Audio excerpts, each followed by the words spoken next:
El confucianismo, como ética para la sociedad. El confucianismo es aquel sistema ético y social que tuvo su origen en la China feudal con las enseñanzas de Kung Fu Tzu, que literalmente significa el maestro Kung, cuyo nombre fue latinizado por los primeros misioneros jesuitas que lo transformaron en Confucius y Confucius, derivando luego en nuestro Confucio. Confucio creía que el mantenimiento de las normas rituales, o Li, era esencial para alcanzar la armonía social. Según esta visión, las relaciones humanas se organizan en una estructura piramidal, donde cada individuo tiene deberes específicos dependiendo de su rol, por ejemplo, padre-hijo o gobernante-súbdito. Para Confucio, la observancia de estos rituales no solo mantenía el orden, sino que también elevaba moralmente a la sociedad. A lo largo de la historia china, el confucianismo se consolidó como doctrina de Estado, siendo la base para la selección de funcionarios a través de exámenes. Este sistema promovía valores como la lealtad, la honestidad y el respeto por la jerarquía. Como conceptos clave del confucianismo tenemos piedad filial, o xiao, que es el respeto y devoción hacia los padres y ancestros, el mandato del cielo, o tianming, que es la justificación del poder basado en la virtud del gobernante, y ética y moral, que son la benevolencia, o ren, la justicia, o yi, y la ética ritual, o li, que guían la vida de los individuos. El confucianismo se convirtió en la ideología oficial de la dinastía Han, influyendo en el sistema de exámenes imperiales y consolidando una estructura de poder jerárquica. El taoísmo. Según Tucci, en su libro Apología del Taoísmo, se presenta como una filosofía y religión profundamente arraigada en la armonía con la naturaleza.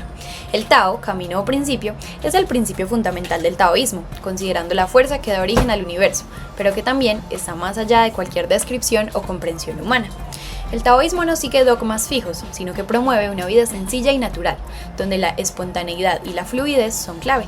El taoísmo propone una visión de la vida como un proceso continuo de transformación, donde el equilibrio y la adaptabilidad son esenciales. A lo largo del texto, Tucci resalta cómo el taoísmo valora la no intervención o wu wei, que significa acceder sin forzar, siguiendo el curso natural de los acontecimientos. En cuanto a los dioses chinos, menciona que la cosmología taoísta está poblada por deidades que reflejan las fuerzas naturales y cósmicas. Estas entidades tienen una relación directa con las energías vitales del universo, siendo invisibles pero palpables a través de sus efectos. La práctica religiosa taoísta involucra la veneración de estos dioses, pero siempre en armonía con el Tao, sin que estos dioses sean considerados omnipotentes o dominantes. El taoísmo también enfatiza la búsqueda de la inmortalidad y la tranquilidad del espíritu, con meditaciones y prácticas que buscan alcanzar la unidad con el Tao y vivir de acuerdo con la naturaleza del universo. Es una doctrina que propone en valor la sabiduría que proviene de lo que no se puede forzar ni imponer, promoviendo una vida libre de tensiones y en total acuerdo con el flujo de la naturaleza. La milenaria cultura china, fuente del confucianismo y taoísmo, estuvo marcada también por una religión extranjera, el budismo. El budismo llegó a la China por medio de la India, alrededor del siglo I después de Cristo, y aunque su difusión masiva se dio bajo la dinastía Han, a diferencia del confucianismo, el budismo se centra en la búsqueda de la nirvana, la liberación del ciclo de nacimiento y muerte. Dentro de esto vamos a ver que su carácter monástico y su énfasis en la renuncia a la vida mundana chocaban con la tradición china, muy centrada siempre en la familia y el deber social.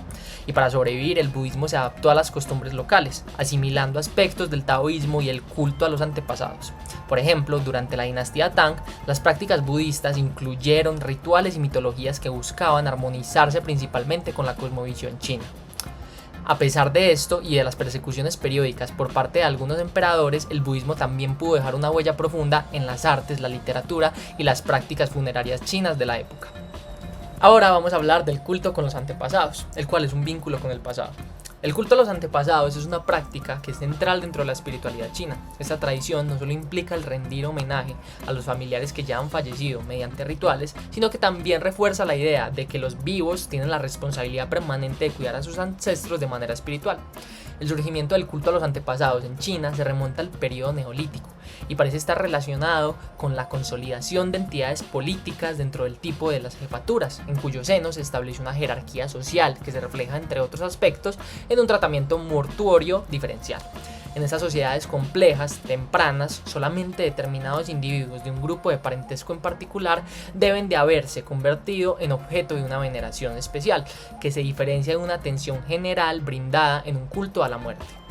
De acuerdo con la definición sugerida por Makanani, la veneración de los ancestros se refiere a rituales y prácticas vinculadas con el entierro y la conmemoración, por nombre de ancestros apicales de grupos de parentesco.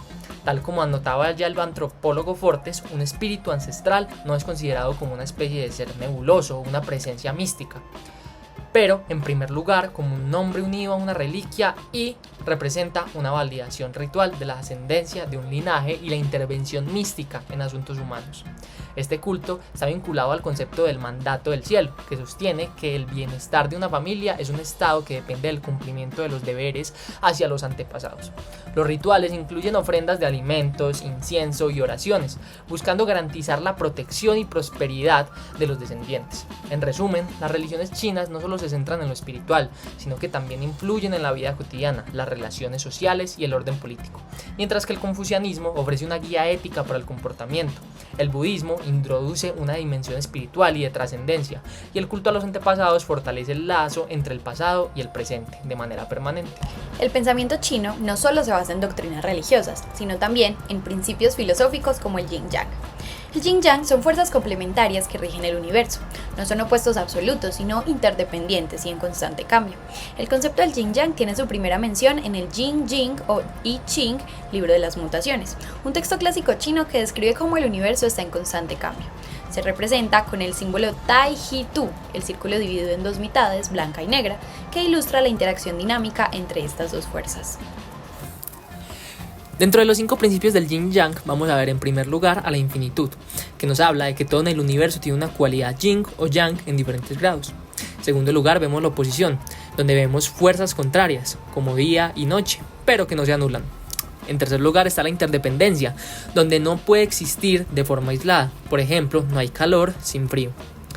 En cuarto lugar tenemos el crecimiento y el decrecimiento, donde vemos que cuando el Yin aumenta, el Yang disminuye y viceversa. Por ejemplo, el día da paso a la noche. Y en quinto lugar tenemos la intertransformación, donde vemos que el yin puede convertirse en yang bajo ciertas condiciones, como el agua, o sea el yin, que se evapora y se convierte en vapor, que en este caso sería el yang. Ya viendo sus principios, vemos que nos enseña que todo es relativo y está en cambio constante. Por ejemplo, después de tiempos difíciles, yin, vienen épocas de prosperidad, yang. Yin y yang son esencialmente asimétricos como el universo, pero esa asimetría no es una expresión caótica, sino una irregularidad regular, enmarcada en un contexto de orden. Cuando este equilibrio regularmente irregular, asimétrico y fluctuante se rompe, sobrevienen los cambios, las transformaciones, más o menos bruscas, evidentes, la enfermedad y la muerte.